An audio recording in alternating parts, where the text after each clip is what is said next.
We have an emergency situation taking place in the district area. There's an active shooter at a fire. There's potentially 2 battalion chiefs down. Folks, we have some bombshell breaking new updates about the suspect in the Idaho firefighter ambush who has been identified. And we are currently waiting for more details from authorities, but the details that have started to leak online through social media and other reporting paint a very disturbing picture of a very disturbed individual. We'll break down disturbing details from the suspect's grandfather, as well as the disturbing pictures showing up on social media insinuating that this person had a MAGA Trump-supporting background. Though while MAGA will be the first ones to say, why do you have to drag politics into this? He could have been a leftist lunatic as well. Not only is that an insane level of cognitive dissonance, it also flies in the face of a chilling coincidence that internet sleuths have connected between the shooting and events involving white supremacist groups. And we'll get to the details in a moment, but first and foremost, I want to say that person, A, and B, because I personally believe the thoughts and prayers really does fuck all. I've tried to look into how best we can support the firefighters who have not been named yet that lost their lives, as well as the brave men and women who went in to try and stop this absolute monster, and it seems like the Red and Blue Foundation is the best resource for doing so thus far, though I will update you down in the comments and the description if I find a GoFundMe or a Kickstarter for these people as well. So buckle up as we parse through all of the details, and let's start with what happened during this tragic event. This morning, the suspect behind a terrifying ambush-style assault against firefighters in Idaho now dead. There is no threat to the community at this time. The hours-long standoff started Sunday as a call for a brush fire, but someone started shooting at firefighters as they arrived at the scene. Multiple gunshot wounds. 2 Coeur firefighters are down. The attack leaving 2 firefighters dead and another injured. Authorities announcing overnight that the suspect's body had been found. Earlier, they honed in on a cell phone pinging in the area, where they located the body of a deceased man with a firearm nearby, who officials believe is the lone shooter. The sheriff saying the man deliberately started the fire. We do believe that he started it, and it was totally intentional. This was a total ambush. These firefighters did not have a chance. The attack unfolded on Canfield Mountain, a popular hiking and recreation area in Coeur d'Alene, with firefighters radioing for urgent help, believing they'd been caught in a trap. It's clear to me that this fire was set intentionally to draw us in. Hundreds of local, state, and federal law enforcement personnel rushed to the scene, trying to locate where the gunfire was coming from. While authorities haven't identified the victims, this morning 2 families are grieving the loss of their loved ones, as a 3rd firefighter is recovering and said to be in stable condition. The tragic incident sending shockwaves through the tight-knit community. I cannot fathom why anyone would commit such a heinous act.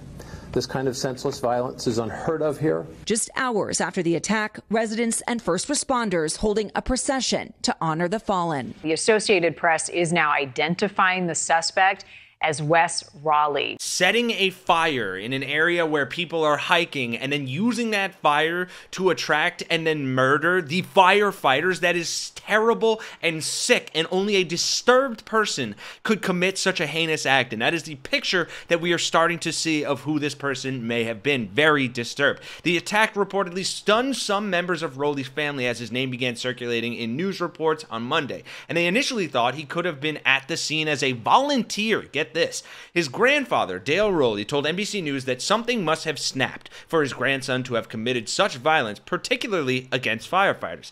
He actually really respected law enforcement. He loved firefighters. It didn't make sense that he was shooting firefighters. Maybe he got rejected or something. Preliminary information indicates the suspect acted alone in the shooting Sunday, and officials have not yet identified a motive. Dale Roley said his grandson, who attended high school in Phoenix where his mother lives, lived with him in Oklahoma for several months before moving to Idaho last summer to be closer to his father. There's a lot of drama in between the family. We'll get into that in a little while. Neither parent could be immediately reached for comment. The grandfather says, "I know he had been in contact to get a job with a fire department. He wanted to be a part of a team that he sort of idolized. He also knew how to use and owned multiple firearms and would go hunting, and there were times where Wess Roley appeared, quote, nervous and high-strung and kind of a loner, what his grandfather chalked up as normal issues for kids these days." And very interestingly here, Wess Roley had lost his phone recently, and his grandfather said getting in contact with him had become more difficult.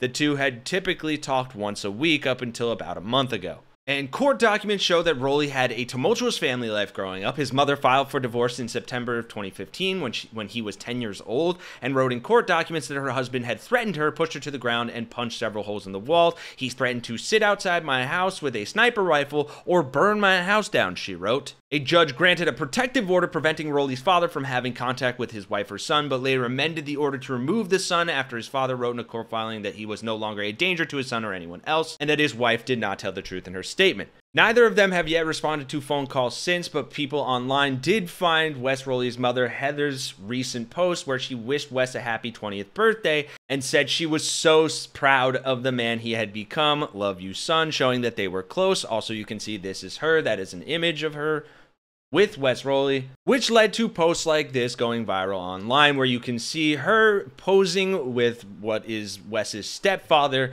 in MAGA hats outside of the Capitol, as well as him in the Capitol with the MAGA hat on. That is his stepfather, not his actual father. So naturally, people started speculating, but there was an even more disturbing speculation outside of whether or not he's MAGA affiliated or likes or supports Trump. Though I will point out that statistically, historically, MAGA far-right people are the ones that commit acts of violence and usually have a much more sinister motive, which could be the case after this chilling coincidence was discovered. The New York Post reports the deadly ambush of firefighters in Idaho on Sunday occurred on the anniversary of the burning of an infamous neo-Nazi compound by the local fire department for a training exercise in 2001. Internet sleuths have started pointing out that the deadly incident occurred 24 years to the day after the deliberate burning of the former headquarters of the far-right Aryan Nations group in Hayden Lake, just 7 miles from Coeur.